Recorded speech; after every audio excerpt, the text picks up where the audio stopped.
అర్జున్ ఆ రాత్రి అలసటతో గాఢ నిద్రలోకి జారిపోతాడు. కానీ ఆ నిద్రలో ఏదో అలజడి మొదలవుతుంది. అతని మనసులో అకస్మాత్తుగా భయంకరమైన దృశ్యాల ప్రవాహం మొదలవుతుంది. ప్రపంచమే కంపిస్తున్నట్టుగా అనిపిస్తుంది. అతను చూసింది ఉప్పొంగిన సముద్రాలు, మహానగరాలను ఒక్కసారిగా ముంచెత్తుతున్న దృశ్యం. వేగంగా వీచే గాలివానలు భూమిని చీల్చి చెండాడుతున్నాయి. గొప్ప పర్వతాలు తమ వైభవాన్ని కోల్పోతూ ఒక్క గర్జనతో కూలిపోతున్నట్టు కనిపిస్తున్నాయి. ఆ విధ్వంసం నడుమ చీకటి లోపల నుంచి రాక్షస సైన్యం లేచి ముందుకు సాగిపోతూ వస్తుంది. అర్జున్ గుండె ఒక్కసారి వేగంగా కొట్టుకుంటూ శరీరం మొత్తం వణుకుతోంది.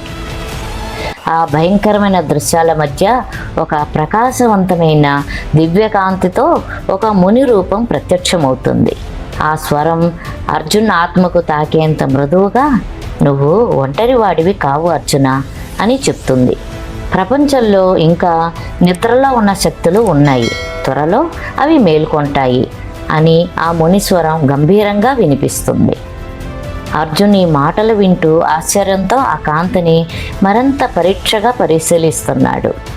మునిచూపు దిశగా చూచినప్పుడు వెలుగులో నిలిచిన రహస్య ఛాయాచిత్రాలు ఒక్కొక్కటిగా రూపం దాల్చుకున్నాయి.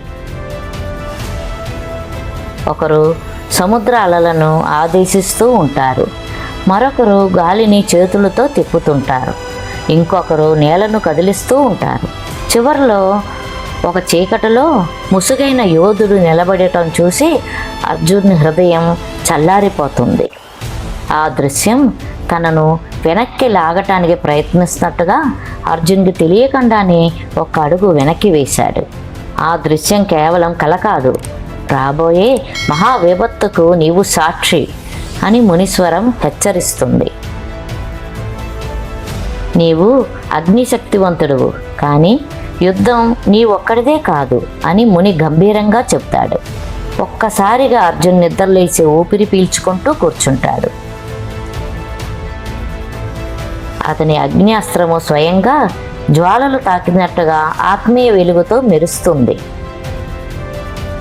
అర్జున్ వణుకుతూ ఉండగా స్వామివర్ధన్ అతని భుజంపై చేయి పెట్టి, "నువ్వు చూసింది ఒక దారి, దాన్ని అనుసరించాలి" అని స్వాంతనపరుస్తాడు.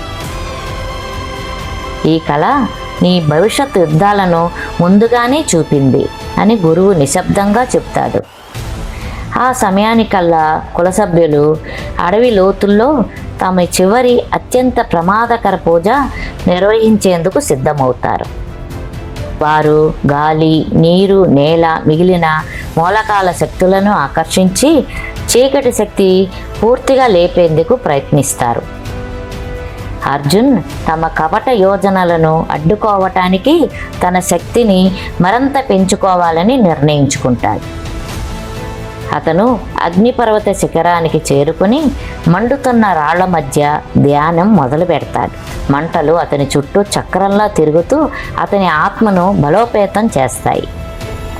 అర్జున్ ధ్యానంలో లోతుగా వెళ్ళే కొద్దీ ఆ జ్వాలలు అతని ప్రాణవాయువుతో కలిసిపోయి ఒక కొత్త శక్తిని అందిస్తాయి.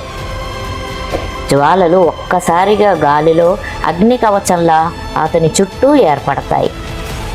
అర్జున్ కన్నులు తెరిచినప్పుడు అతను శరీరం మండుతున్న సూర్యుడిలా కనబడుతోంది. పూర్ణ శక్తిలో అతను లేచి నిలబడ్డాడు. రాబోయే తుది యుద్ధం కోసం తన ఆత్మను, శరీరాన్ని అగ్నిశక్తిగా పూర్తిగా సిద్ధం చేసుకుని